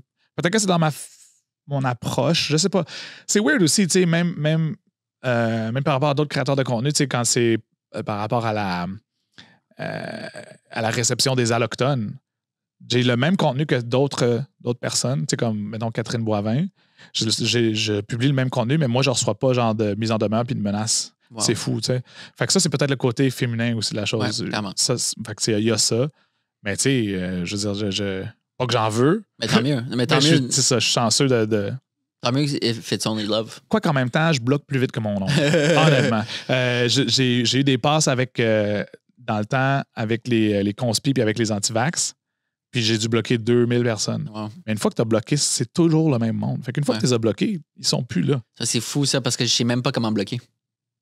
Mais voyons! Je te jure, je sais même pas que je n'ai jamais bloqué personne. Mais voyons! Parce que ça prouve justement. Ah, OK, parce que personne n'est méchant envers toi. Personne n'est méchant, tu sais, j'ai pas été politically active. Je comprends. Fait que je suis même pas dans l'app, aller où? C'est dans quel menu? C'est sur le profil ou c'est. Je sais pas. Oui, c'est sur le profil de la personne ou directement à travers le commentaire. Tu sais, fait que là, moi, c'est ça que je suggère. Il y en a, par exemple, qui ont une politique différente. Ils disent que c'est du engagement, tu sais, de les laisser écrire. Ouais. Mais c'est comme ça. Oui, mais non, parce que ça gruge ta santé mentale. Oui, c'est ça. T'as pas besoin de ça, tu mérites pas ça. Puis, je veux dire, il y a tellement de beau à avoir sur les médias sociaux que, genre, de perdre ton énergie, pas ton temps, mais perdre ton énergie. Même si je leur réponds, j'ai jamais vu quelqu'un changer d'opinion sur Internet. Ah, c'est ça. Faut qu'il vienne à une pièce de théâtre. Oui, c'est ça. Oui. Ou qu'il soit ouvert d'esprit à la base. Chaque année, j'ai une liste de rêves que je vais accomplir dans l'année. Fait que j'en ai une pour 2024. Puis un de mes rêves, c'est d'aller dans un powwow. T'es jamais allé? Jamais allé. Mais là. Fait que je veux que tu me dises le powwow de Danac, c'est quand et comment ça se passe une journée? Raconte-nous ta journée. OK, cool. Premièrement, pour ceux qui sont jamais allés et qui veulent y aller, nous, le powwow de Danac, c'est le 20-21 juillet, si je m'abuse. J'ai créé ça mon sel tantôt. Mais vous pouvez aller sur le site Tourisme Autochtone Québec. Ouais. Québec. Ah, ben, t'as travaillé avec eux. C'est comme une plug. Puis eux autres, ils listent toutes les powwows disponibles au Québec dans l'année. Puis t'en as pour vrai presque à chaque fin de semaine. Fait que dépendamment de où t'es, regarde c'est lequel qui est plus proche de toi, puis ça tente d'aller. Mais celui d'Odanak, comment ça fonctionne, c'est que c'est souvent sur 2 jours. Puis t'as 2 sortes de powwows. T'as les powwows traditionnels puis les powwows de compétition. Je suis tellement down que tu me dises tout ça. Bring it on, let's go. Okay. Fait que t'as le powwow, on va commencer avec le powwow de compétition, qui n'est pas celui d'Odanak. Le powwow de compétition, c'est celui que tu vas avoir à Ganawagé, qui est juste à côté de Montréal. Là, souvent, il y a un prix pour rentrer. Déjà, ça te coûte combien de temps? 5 ou 15 pour les invités. Je veux dire, pour les spectateurs. Ouais. Ben, ouais. Je sais pas si on s'appellerait spectateur parce que tu peux aussi participer pour les gens qui vont. Parce que c'est pas juste passif, aller dans un powwow. Tu participes, puis tu échanges, puis tu vis de quoi, tu sais. Même si tu n'es pas sur scène lors de la compétition. Mais ça pour dire que le powwow de compétition, tu arrives là-bas, c'est énorme. Ça, dépendamment duquel, là, souvent, c'est plus gros parce que ça attire des gens de partout de l'île de la Tortue, de l'Amérique du Nord, parce qu'il y a de l'argent en jeu. Tu sais, je veux dire, tu peux gagner plus de 100 000 en prix pour les danseurs, pour les joueurs de tambour, de drum. Fait que le monde, ils viennent, tu sais, puis préparés, là. Fait que il y a cet aspect-là qui est un peu plus... Tu sais, c'est plus sérieux dans le sens où comme c'est plus rigide, peut-être, je dirais, parce que y a de l'argent en jeu. Fait que le monde, il niaise pas avec la POC. Ils viennent là-bas, puis ils participent, puis lors des danses, ils se donnent à fond. Puis il y a plus rarement des danses qu'on appelle intertribales ou des chants intertribales, tribaux. Puis ça, c'est les danses où est-ce que le public est invité aussi à venir danser. Fait qu'il y en a quelques-unes, mais pas beaucoup. Comparativement aux paroles plus qu'on appelle traditionnelles, ça... c'est celui-là que j'anime à Odanak. On commence avec le début. Tu arrives là-bas sur place avant midi. Souvent, ça va commencer à midi ou à 1h. Tu peux arriver un peu plus tôt si tu veux faire le tour des kiosques. Il y a plein d'artisans qui vendent là. Ça, c'est les deux paroles, ils ont ça. Là. Ils ont plein d'artisans qui vendent des boucles d'oreilles, des vêtements. Puis tu as la bouffe. Oh mon Dieu, la bouffe est extraordinaire. Tu as des stands, on appelle les Indian tacos. Les tacos autochtones. J'avais travaillé ça avec Looney. On trouve ça bien drôle, tac autochtone. Puis ça, c'est comme de la bannique frite, un peu à la style cul de castor. Ouais. Mais tu mets tout ce que tu mettrais dans un taco. Fait que ça va comme une espèce de cul de castor plus savoureuse plutôt que sucré. Mais tu as les sucrés aussi. Fait que tu mets le taco autochtone, c'est de la viande, souvent de chasse, avec fromage comme ça, tomates là-dessus. Oh my God, c'est bon, ça, j'ai faim. Puis t'as toutes sortes d'autres affaires comme nourriture. Justement, chez nous, t'as du poisson fumé, t'as de l'esturgeon fumé, de la barbotte fumée, t'as toutes affaires qui sont... Fait que t'arrives un peu plus tôt pour manger. Puis après ça, ça en va dans les estrades. Il y a comme une espèce de... qu'on appelle l'arène, c'est comme une espèce de grand terrain où est-ce qu'il y a des estrades tout autour, puis les gens peuvent s'asseoir là. C'est en cercle. Puis à 1h, il va y avoir ce qu'on appelle la grande entrée. La grande entrée, c'est... on met en ligne tous les gens qui sont habillés avec leur régalia. Donc, à ne pas confondre, parce qu'il y a des gens qui vont dire « Ah oui, c'est des beaux costumes que tu portes, c'est pas un costume, ça s'appelle une régalia, puis c'est des habits traditionnels, des vêtements traditionnels, dépendamment du style de danse qu'ils vont faire. » Fait que tu peux savoir quel style de danse ils font, dépendamment de comment ils sont habillés. Tu as la danse à clochette, tu as le grass dance, men's traditional, women's traditional, etc. Fait que les autres, ils se mettent tout en ligne. Tu as à l'avant aussi tous les drapeaux, les porteurs de drapeaux pour toutes les sortes, les différentes nations. Souvent, les vétérans aussi sont là. Femmes autochtones. Every Child Matters. En tout cas, fait que tu as tous ces drapeaux-là. Puis à 13h, ça commence. Ils rentrent dans l'arène, ils font quelques tours. On accroche les drapeaux qui vont être là tout le long du powwow. Puis après ça, une fois que ça s'est terminé, ils quittent l'arène, puis le powwow peut commencer avec la première danse. Des fois, il y a un maître d'arène, un maître de cérémonie puis un directeur d'arène. Moi, je suis toujours le maître de cérémonie. C'est un peu l'animateur avec le micro. Puis le directeur d'arène, c'est lui qui décide de l'ordre des choses. C'est lui qui, en fait, c'est un peu le chef d'orchestre de l'affaire. Puis moi, je suis un peu le facilitateur. Puis là, il va décider si on commence avec telle danse. Il y a des danses que tu es obligé de faire dans l'ordre parce que c'est comme ça fonctionne. Puis même comme quand tu rentres aussi dans l'arène, tu vas dans le sens des aiguilles du monde si tu es chez une nation ou dans le sens contraire si tu es chez une autre nation. Dépendamment de... Tu sais, comme les mots... Là, je ne veux pas dire une erreur, mais je sais que les Kanien'kehá:ka, donc les Mohawks, ils tournent dans un sens différent que nous, les Wabanaki. Fait que là, ils décident des danses. Puis s'il y a des danses intertribaux, ben là, tout le monde est invité à danser. Puis nous, on en fait beaucoup. On en fait comme, je dirais, ça dure de midi à 5h où est-ce que c'est toutes des danses. Puis je dirais qu'on en fait 1 ou 3, 4 danses. Fait que, tu sais, j'invite beaucoup les gens à danser. Puis c'est participatif, puis ils échangent. Puis justement, ils vivent de quoi? Plus que de juste venir regarder. Comme avoir l'esprit spectateur, c'est moins ce que nous, on recherche. On veut vraiment partager avec eux ce que nous, on vit. Parce que c'est pas juste un moment pour nous de montrer ce qu'on fait. C'est aussi un moment pour nous de vivre notre culture. C'est un moment spirituel important. Fait que, il y a les danses, ça dure jusqu'à 5h. Pour ça termine. Tout le monde s'en va chez eux, puis on se rejoint à 7h pour le bingo. Ah ouais? Souvent. Ah ouais? Ouais. Puis là, le lendemain, ça recommence. Fait qu'on a souvent 2 jours de power comme ça. Ça fait combien d'années que tu es maître de cérémonie? Pour Odanak, je dirais... Je dois rentrer dans ma 5e année. Peut-être 6e, 4-5e. Ça doit être trippant faire ça. C'est vraiment hot. C'est hot parce que moi, ça me donne un sentiment d'utilité pour ma nation, pour ma communauté. Où est-ce que souvent, c'est ça, comme quand tu quittes. Moi, j'ai jamais vécu en communauté, mais souvent, ceux qui quittent aussi, c'est dans l'optique de ramener comme leurs nouveaux skills qui sont allés acquérir ailleurs. Mais moi, mes skills que j'ai acquis d'animateur, je suis content de pouvoir les mettre en pratique pour aider la communauté aussi. Fait que c'est vraiment, vraiment spécial. Est-ce que tu sais environ combien de personnes vivent dans la communauté? Oui, on est à peu près 260. Oh, wow! C'est il y a 2500 Abénakis en tout, à peu près. Fait que, wow! Ouais. Là, c'est des chiffres approximatifs. Je suis content d'avoir un de ceux-là devant moi. Power.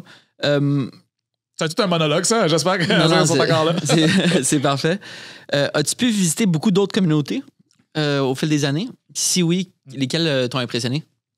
Non, en fait, j'ai pas pu en visiter beaucoup dans le sens où, comme avant même de reconnecter en tant qu'Abénaki, je savais pas trop c'était quoi être autochtone, puis j'avais pas beaucoup de connaissances autochtones. Mais tout ça a changé dans les dernières années. Maintenant, on est un petit groupe de City Natives qui se tiennent ensemble. Puis j'ai pas encore eu la chance d'aller dans beaucoup de communautés. J'ai fait Kahnawake, Kanesatake, Wendake, les grosses. Odanak-Wolinak. Ben, les grosses puis les proches des villes. Ouais, c'est ça, ouais. Mais là, grâce à l'émission Savoir légendaire, c'est tellement cool. Là, je m'en vais à Pessimit, je m'en vais à Manawan, je m'en vais à Kuujjuaq. C'est fou. C'est vrai, je suis vraiment chanceux de pouvoir faire ça au travers de ma job. Mais ce que j'ai toujours voulu faire dans les 2 dernières années, c'est d'aller dans les powwows de ces communautés-là. Parce que, tu sais, le powwow de Montachi est vraiment reconnu. Mais, tu sais, c'est trop loin pour mon horaire parce que je suis tout le temps occupé. Fait que j'ai jamais comme. Bloqué 2-3 jours. Ouais. C'est trop dur pour moi pour le moment, tu sais. Là, avec un tournage, on peut bloquer des dates. Ben, c'est ça, parce que il faut que j'y aille. Oui, c'est sûr. Quelles activités, selon toi, évidemment, Tourisme Autochtone Québec est une excellente ressource pour les activités. Est-ce qu'il y a des activités que tu as pu vivre ou entendues que tu trouves qui sont fun pour tout le monde, mis à part les powwows, mettons? Activités, tu veux dire autochtones? Ouais. Au sens large, ça peut être vraiment, vraiment large. Ça peut être comme Centaur Theatre, Alternatives. Ah, oui, oui. Ben oui, c'est sûr qu'aller voir du théâtre autochtone, c'est vraiment chouette. Tu sais, les productions Menantagwan, c'est une des seules compagnies de production de théâtre autochtone. Là. Il n'y en a pas beaucoup. Mais les autres, ils travaillent fort. Ils viennent de terminer, en fait, une semaine au théâtre aux Écuries où est-ce qu'ils faisaient les autochtoneries. Fait que c'était du théâtre autochtone pendant comme 2 semaines. C'était vraiment hot. Mais sinon, les festivals. C'est pas un powwow, mais c'est un festival. T'as le festival Présence autochtone. C'est celui de Quartier des spectacles? Oui, Quartier des spectacles, que j'anime maintenant depuis 2 ans. Ça va être ma 3e année cette année. Puis, et c'est quoi? Raconte-nous, c'est quoi ça? C'est ça, le festival Présence autochtone, c'est tellement gros. C'est un festival de cinéma, parce qu'il y a des films de réalisateurs autochtones de partout dans le monde qui sont présentés à Montréal pendant ces 2 semaines-là. Mais c'est aussi un festival pendant 1 semaine de temps sur la place des festivals où est-ce qu'il y a, pendant la journée, des chanteurs, des artisans, des danseurs.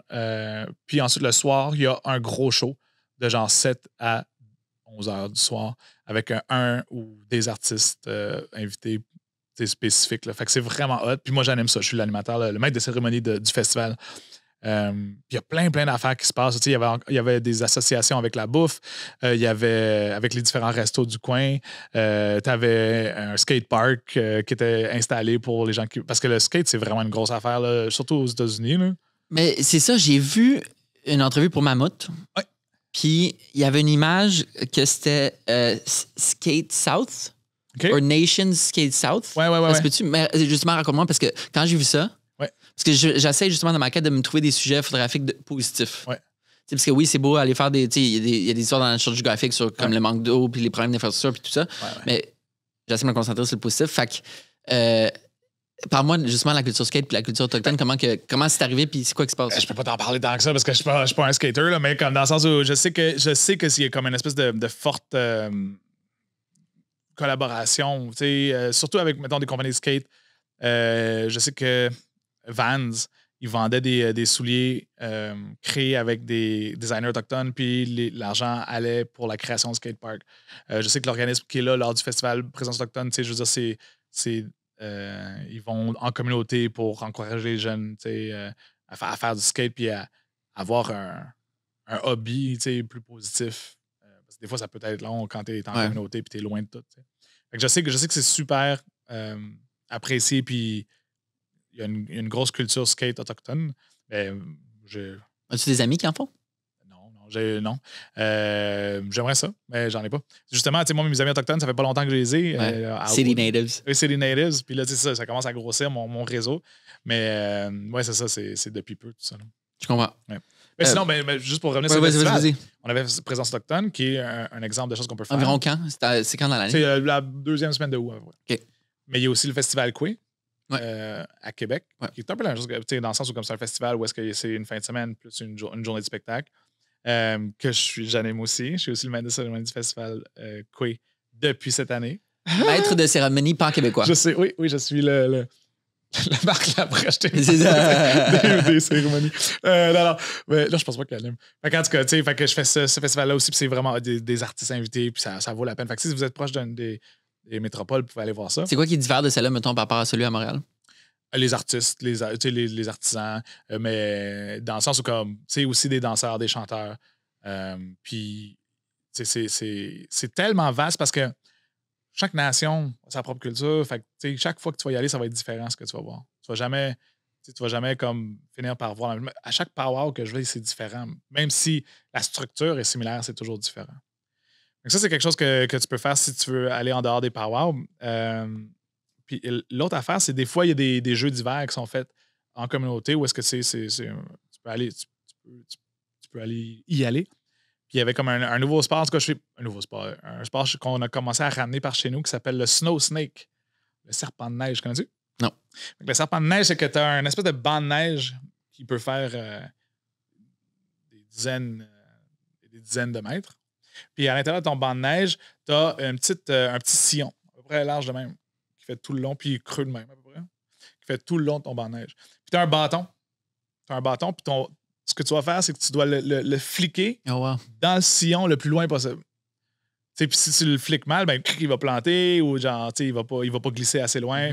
Fait que ça, c'est le jeu du serpent de neige. Puis c'est comme un jeu ancien qu'on jouait il y a très longtemps. Fait qu'on a commencé à ramener ça, c'était vraiment intéressant. Moi, je trouve ça cool. Je trouve ça cool de l'aspect sportif aussi. Parce que c'est toujours dans la culture, puis dans les arts, puis dans le chant, puis dans la danse, puis dans le théâtre, ce qui est bien. Mais j'aime aussi l'aspect, quand on ramène le côté sportif. Un peu pour la crosse aussi. Oui, c'est ça que j'allais dire. Il y a la crosse aussi qui est vraiment le fun. Tu penses que le futur proche de la lutte autochtone ressemble à quoi? Peut-être un parallèle, les provinces centrales qui sont plus dans, justement, redonner. Tu penses que, comme concrètement, on s'en va vers quoi? On s'en va vers une décolonisation, une autochtonisation, puis une autodétermination. Déjà, avec la loi 92, je ne sais pas si tu as entendu parler de cette saga-là. DPJ? Oui. Fait que, dans le fond, je le rappelle. Vas-y. La loi 92, en fait, c'est que c'est le Canada qui redonnait aux nations autochtones le pouvoir de créer des lois puis de gérer ses propres enfants. De créer comme d'autres systèmes, d'autres façons de faire que le système québécois ou ailleurs. Le Canada a créé cette loi-là. Le Québec n'était pas content que les nations autochtones aient plus de pouvoir que les lois québécoises. Ils ne voulaient pas. Ils ne voulaient pas que le Canada s'ingère. Ils ont porté ça en appel à la Cour suprême du Québec, je sais pas trop. Puis la Cour suprême du Québec a tranché que il y avait à moitié raison et à moitié tort. Fait que, ils ne sont pas vraiment prononcés. Et le Québec parce qu'il y avait encore des droits qui étaient aux Autochtones. Fait que le Québec et Legault a poussé ça encore plus loin en Cour supérieure du Canada. Puis la Cour supérieure du Canada a finalement tranché en février que la loi 92 est constitutionnelle puis que c'est nos droits de pouvoir gérer nos propres enfants. Fait que c'est une défaite sur toute la ligne pour le Québec. Ben, c'est vraiment hot parce que c'est comme un premier pas vers l'autodétermination. Si on a le droit de gérer... Ça, c'est à travers la loi sur les Indiens. Là, fait que, si je ne m'abuse. Fait que si on a le droit de gérer nos enfants, on va avoir peut-être le droit de gérer notre santé, on va peut-être le droit de gérer telle affaire, puis on va commencer à prendre l'expansion puis à être pas autosuffisant, mais à mener vers l'autodétermination en bout de ligne. Fait que je pense que ça s'attend puis ça arrive à ça. C'est important de le mentionner aujourd'hui, évidemment, peut-être le mentionner tantôt, mais la loi sur les Indiens, quelque chose que les gens ne réalisent pas, c'est que les gens qui vivent en communauté de ce qu'on appelle malheureusement des réserves, c'est la minorité des Autochtones qui vivent en réserve. Ouais. Et vivant en réserve, oui, il y a le dicton classique de « ils ne payent pas d'impôts », mais c'est parce que tu es considéré... T'as pas vraiment t'es pas considéré comme un adulte citoyen à 100% dans le sens où que tu peux pas être propriétaire. Ouais. Donc, n'étant pas propriétaire, tu peux pas avoir un leverage pour emprunter à la banque. Exact. Donc, tu n'as pas de croissance sociale dans une réserve versus que c'était à l'extérieur. Et donc, ça joue beaucoup par rapport à l'autodétermination. Ça affecte beaucoup l'autodétermination parce que justement, tu es un peu comme coincé puis tu n'as pas de croissance parce que... Oh oui, parce que t'es pris. Tu sais, déjà, quelqu'un m'avait dit cette semaine, pourquoi ils ne quittent pas les réserves, les communautés, tu sais? Mais c'est parce qu'ils sont pris. Ils peuvent pas. Une fois que tu as grandi là, c'est dur sortir. D'un, quitter la famille, quitter la communauté, quitter la culture, quitter ce que tu connais. C'est épeurant puis c'est dur. Mais après ça, s'ils quittent, ben, ils perdent ce qu'ils ont bâti. Ces conditions-là. Puis ça fait qu'ils arrivent là-bas avec rien. Ils arrivent en dehors de la communauté avec rien. Ils n'ont pas bâti pas de capital, mais tu sais, ils ont comme. Ils peuvent pas emprunter, ils n'ont pas de background là-dedans. Je sais pas, c'est vraiment, vraiment complexe. Puis, je pense que. Je sais pas, je pense que c'est ça. T'sais. Mis à part de consommer des festivals, des événements, de la culture autochtone, comment on peut faciliter le rapprochement entre allochtones et autochtones dans le brouhaha du quotidien? Ce rapprochement-là va se faire de la part des Allochtones qui sont intéressés à se rapprocher. Là, je veux dire, puis pour ceux qui ne sont pas intéressés, si tu es un Allochtone qui est intéressé, tu peux suivre des créateurs de contenu autochtones, tu peux lire des livres, tu peux aller voir du théâtre, tu peux consommer de la musique autochtone. Il y a plein de choses que tu peux faire. Écouter La journée est encore jeune. C'est la journée est encore jeune. Écoutez Savoir légendaire. Mais pour ceux qui sont comme un peu qui ont des œillères, qui ne voient pas tout ça, ben ça va arriver à travers la représentativité dans les médias qui commencent à changer. T'sais. Auparavant, avant, il n'y avait même pas d'Autochtones à télé. Dans les 10-15 dernières années, il y en a, mais c'est toujours les mêmes rôles. Le drogué, l'alcoolique, les affaires de même. On commence à être vraiment tanné de jouer ces rôles-là. Ben oui. Puis, petit à petit, on tend vers une représentativité qui va faire que comme tu vas avoir des Autochtones qui sont autochtones, mais que ça change en rien l'histoire ou le personnage. Tu sais, un médecin autochtone, je veux dire, que ça change rien qu'il soit autochtone, c'est ça que je veux voir à la TV, tu sais. Je sais pas, mais on arrive vers ça. Puis tu regardes les autres provinces, puis ailleurs, aux États-Unis, sont plus avancés par rapport à ça, tu sais. Tu regardes, mettons, Disney, qui, eux, ont des personnages autochtones qui sont sortis récemment dans Marvel, mettons. Ouais. C'est vraiment un bel exemple de représentativité positive qu'on n'avait jamais eu. Puis ils ont fait du chemin, eux autres, le 1953, Peter Pan, avec les personnages les plus racistes au monde. Puis après ça, tu te retrouves avec dans Marvel, t'as deux super-héroïnes, Kaori et Echo, qui sont. Moi, je me souviendrai toujours de mon fils quand j'ai dit qu'il y avait des super-héros autochtones. Il capotait, il voulait savoir c'était quoi leur pouvoir. Il était comme tellement fier, puis il pouvait se reconnaître dans ces personnages-là.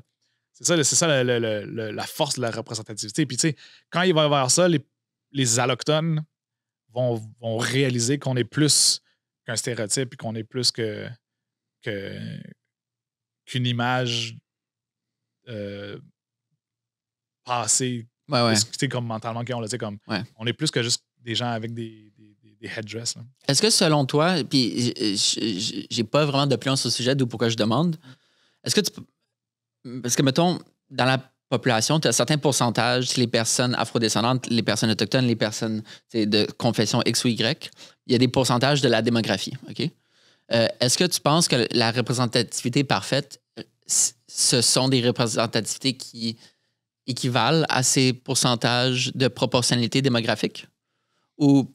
Ouais, c'est une bonne question. J'ai jamais réfléchi. Parce que, tu sais, on est 2 % de la population au Québec. Fait que, tu sais, je veux dire... pas mal sûr qu'il y a moins de 2 % des personnages à la télévision québécoise qui sont autochtones. Mais c'est pour ça que je demande ça, parce que je sais que ce pourcentage, justement, je pensais aux 2 % quand j'ai demandé ça, parce que c'est un mini pourcentage, on va se le dire. Mais la présence est beaucoup plus grande que le 2 %. Ouais. C'est historiquement. Ben oui. Fait que c'est là, je voulais juste savoir ton opinion. Puis je pense que c'est dans.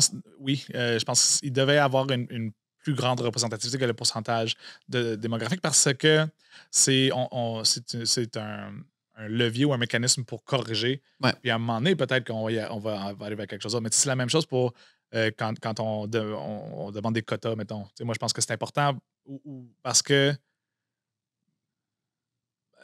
qu'en bout de ligne, il faut briser cette espèce de... je ne veux pas dire racisme systémique, mais il faut briser quelque chose qui est systémique qui fait qu'on n'est pas représenté autant ni de la bonne manière. Fait qu'il faut mettre de l'avant des méthodes ou des mécanismes qui vont faire qu'on l'est, quitte à ce que ce soit proportionné plus grand pour l'instant, puis après ça, ben, ça s'égalera dans la vie. C'est vrai que tu dis ça parce que dans le podcast, que j'ai invité ma copine au podcast cette saison, Mathilde, puis on parle justement de toute révolution politique, mettons une crise dans n'importe quel pays. Tu essaies de pousser justement un peu plus loin pour ensuite revenir. Tu pousses les idéaux. Oui. Fait que c'est exactement ça que tu dis. Ben, c'est la même chose que je faisais quand j'étais militant. Ouais. Je poussais vraiment plus loin en espérant arriver là, puis souvent ça arrivait là. Mais c'est toujours, comme on demande des choses vraiment... Que je pense même que ça devrait être ça. Mais ça, c'est mon côté bien intense. Quelque chose que tu as dit est vraiment intéressant. Puis je me demande si tu le crois encore, que les profs sont des plus grands influenceurs que mettons, être influenceur selon le terme connoté qu'on a présentement. Est-ce que tu le crois encore, considérant le reach maintenant que tu as parmi tous les projets? Les vitrines différentes? Je Parce que oui, les profs sont des influenceurs concrètement. Oui, c'est ça. Oui, je suis 100% là. Je pense que oui, que les profs sont des influenceurs, mais je pense qu'ils sont les plus grands influenceurs. Parce qu'ils ont l'affaire, c'est que c'est à plus petite échelle. Tu sais, je veux dire, tu vas avoir un influenceur qui va être suivi par des centaines de milliers de personnes, peut-être, puis lui, cette personne-là va avoir de l'influence sur son réseau, mais si tu additionnes tous les profs puis tu les mettais comme en une entité, ils ont beaucoup plus d'influence. Combiné aussi au stade de développement de l'enfant, combiné aussi au fait que tu as tellement d'enfants qui t'écoutent pendant une année versus. C'est ça. En fait, les enseignants, mis en une seule personne, influencent le monde parce que tout le monde passe par des profs. Mm-hmm. Fait que, tu sais, comme ton influenceur média sur TikTok qui a comme 4 millions d'abonnés, ben oui, lui a cette influence-là, mais après ça, il faut que tu le vois sur un scale égal. Tu sais. Ouais. Quand tu ne seras plus là, qu'aimerais-tu qu'on se souvienne de toi? Tu veux dire tantôt dans 15 minutes, toi? Quand je serai plus là, qu'est-ce que je voudrais qu'on se souvienne de moi? Je sais pas s'il y a quelque chose de concret, mais j'aimerais qu'on se souvienne que j'ai essayé de changer le monde. Que j'ai tu sais, je sais pas si j'aurais réussi, mais que j'ai milité pour les droits des Premières Nations, des Autochtones. Je veux qu'on se souvienne de moi que j'ai été un bon père. Mes enfants sont, tu sais, tout ce que je fais, c'est pour eux. De les voir parler la Benaki, de les voir vivre des cérémonies que moi, j'ai pas vécues avant l'âge de 30 ans, de les voir grandir dans un environnement beaucoup plus réceptif aux réalités autochtones, à la notion d'être Abénaki. Pour eux, c'est déjà beaucoup plus concret que moi, ça l'a été avant longtemps. Non, c'est ça. Je pense que c'est les deux choses. Comment eux autres t'inspirent à comment tu fais les choses? Est-ce qu'il y a des choses que des enfants t'ont dit qui t'ont fait changer la manière, justement, que tu fais de l'activisme? Non, pas des enfants, mais j'avoue que dans l'optique de comme dans mon assagissement, je pense que les enfants ont joué un grand rôle. Parce que ça s'est vraiment arrivé pas mal en même temps. Ouais. Fait que, donc, quel âge maintenant? 8 et 11 ans. Okay.